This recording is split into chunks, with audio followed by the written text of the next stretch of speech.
Hello friends, welcome to life easy. ಇವತ್ತಿನ easy recipe ಮೂಲಂಗಿಯಿಂದ ಮಾಡ್ತಿರೋಂಥ ಒಂದು ಬ್ರೇಕ್ಫಾಸ್ಟ್ ರೆಸಿಪಿ.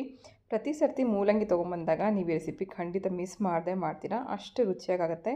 ಬ್ರೇಕ್ಫಾಸ್ಟ್ ಟೈಮಲ್ಲಿ, ಲಂಚ್ ಅಥವಾ ಡಿನ್ನರ್ಗೆ ಯಾವ ಟೈಮಲ್ಲಿ ಬೇಕಾದರೂ ಮಾಡ್ಕೊಳ್ಳುವಂಥ ಒಂದು ರೆಸಿಪಿ. ಸುಮಾರು ಜನಕ್ಕೆ ಮೂಲಂಗಿ ಇಷ್ಟ ಇಲ್ಲ ಅಂತನವ್ರು ಕೂಡ ಇದನ್ನು ಪದೇ ಪದೇ ಮಾಡಿಸ್ಕೊಂಡು ತಿನ್ನೋವಂಥ ರುಚಿಯಾಗಿರೋಂಥ ಮೂಲಂಗಿ ಪರಾಠ ರೆಸಿಪಿ. ಬನ್ನಿ ಹೇಗೆ ಮಾಡೋದು ಅಂತ ನೋಡ್ಕೊಂಬರೋಣ. ತುಂಬ ರುಚಿಯಾಗುತ್ತೆ. ಒಂದು ಸತಿ ನೀವು ಟ್ರೈ ಮಾಡಿ ನೋಡಿ, ಆಮೇಲೆ ನೀವೇ ಹೇಳ್ತೀರಾ ಎಷ್ಟು ಚೆನ್ನಾಗಾಗಿತ್ತು ಅಂತ. ಇದಕ್ಕೆ ಸುಮಾರು 2 ಮೂಲಂಗಿ ಬೇಕಾಗುತ್ತೆ. ನೋಡಿದ್ರಲ್ಲ ಎಷ್ಟು ಸಾಫ್ಟಾಗಿರೋಂಥ ಮೂಲಂಗಿ ಪರಾಠ ಮಾಡ್ಕೊಂಡಿದ್ದೀವಿ ಅಂತ. ಹೇಗೆ ಮಾಡೋದು ಅಂತ ನೋಡ್ಕೊಂಬರೋಣ.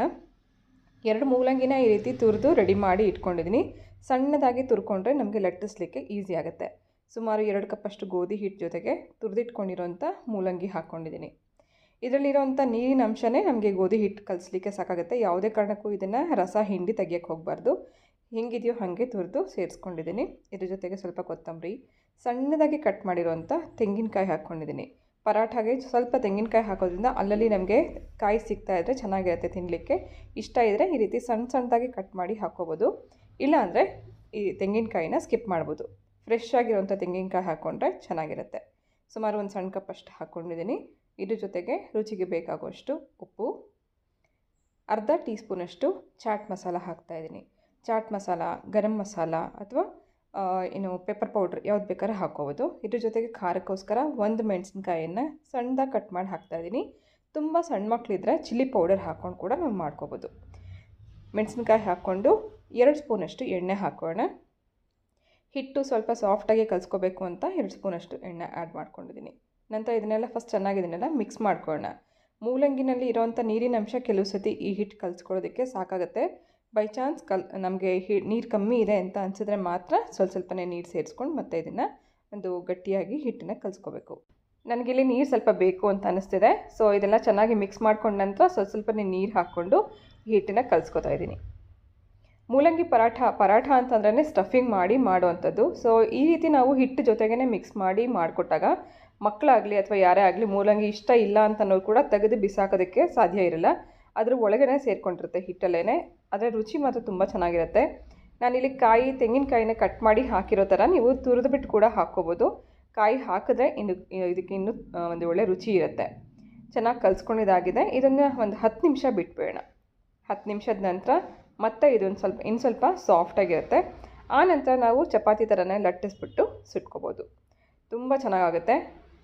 ಒಂದು ಮೀಡಿಯಮ್ ಸೈಜಲ್ಲಿ ಉಂಡೆಗಳನ್ನು ತೊಗೊಂಡು ಲಟ್ಟಿಸ್ಕೊಳ್ಳೋಣ. ಲಟ್ಟಿಸೋದಕ್ಕೆ ಸ್ವಲ್ಪ ಹಿಟ್ಟು ಹಾಕ್ಕೊಂಡು ಸ್ವಲ್ಪ ಚಿಕ್ಕದಾಗೇ ಲಟ್ಟಿಸ್ಕೊತಾ ಇದ್ದೀನಿ.